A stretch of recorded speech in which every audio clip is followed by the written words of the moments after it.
ഒരു കോമണർ എന്നുള്ള രീതിയിൽ അന്വേഷണം നേടിക്കൂട്ടി എന്നിട്ടെങ്കിൽ ചെറുതൊന്നും അല്ലല്ലേ. അതായത് ബിഗ് ബോസ് ഹൗസിൽ മാത്രമല്ല, ബിഗ് ബോസിൽ നിന്ന് പുറത്തിറങ്ങിയ ശേഷമാണെങ്കിലും ഇപ്പൊ അദ്ദേഹത്തിനുള്ള ഒരു സെലിബ്രിറ്റി സ്റ്റാറ്റസും എല്ലാം ഉറപ്പായിട്ടും അദ്ദേഹത്തിന് പ്ലാനിങ്ങും എഫേർട്ടും കാര്യങ്ങളും എല്ലാത്തിന്റെ റിസൾട്ട് തന്നെയാണ്.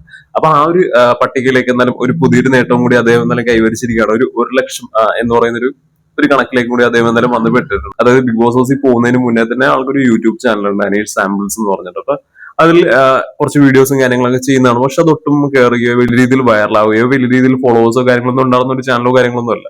പക്ഷേ ഈ ബിഗ് ബോസ് ഹൗസിൽ നിന്ന് ഇറങ്ങിയപ്പോൾ തന്നെ അദ്ദേഹത്തിന് ഒരു ലക്ഷമൊക്കെ കടന്നിട്ടുണ്ടായിരുന്നു അതിന്റെ സബ്സ്ക്രൈബേഴ്സ്. അത് കയറി ഇപ്പൊ ഒരു 1,48,000 മുകളിൽ ഫോളോവേഴ്സ് എന്തായാലും ഉണ്ട്. അപ്പൊ ഈ 1 ലക്ഷം ആവുമ്പോൾ കിട്ടുന്ന ഒരു സിൽവർ പ്ലേ ബട്ടണും അദ്ദേഹത്തിന് എന്തായാലും ഇപ്പൊ ലഭിച്ചിട്ടുണ്ട്. അപ്പൊ അതിനെക്കുറിച്ച് പറഞ്ഞിട്ട് ആൾ എന്തായാലും ഇപ്പൊ ഒരു വീഡിയോയും കാര്യങ്ങളൊക്കെ എന്തായാലും യൂട്യൂബിൽ ഇട്ടിട്ടുണ്ട്.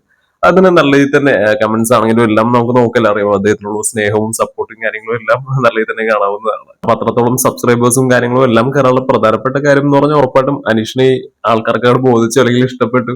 അപ്പൊ അദ്ദേഹത്തിന്റെ ലൈഫിൽ എന്തൊക്കെയാണ് നടക്കുന്നത് അല്ലെങ്കിൽ അദ്ദേഹം എന്തൊക്കെയാണ് ചെയ്യുന്നതെന്ന് അറിയാനുള്ള ഒരു ത്വര തോന്നുന്നു. അത്രത്തോളം ഒരു താല്പര്യം തോന്നുന്ന ആൾക്കാർ മാത്രമാണല്ലോ ഉറപ്പായിട്ടും ഇത്തരത്തിൽ സബ് ചെയ്യുന്നതും ഫോളോ ചെയ്യുന്നതും അല്ല. അത്തരത്തിൽ നല്ല രീതിയിൽ ഒരു ഫാൻ ബേസ് ഉണ്ടാക്കിയെടുക്കാൻ അല്ലെങ്കിൽ ഒരു സപ്പോർട്ടേഴ്സിനെ ഉണ്ടാക്കിയെടുക്കാൻ അനീഷിന് എന്തായാലും 100 ദിവസം ബിഗ് ബോസ് ഹൗസിൽ ചെയ്തു കൂട്ടിയ കാര്യങ്ങൾ കൊണ്ട് എന്തായാലും നല്ല ഇതിനെ സാധിച്ചിട്ടുണ്ട്.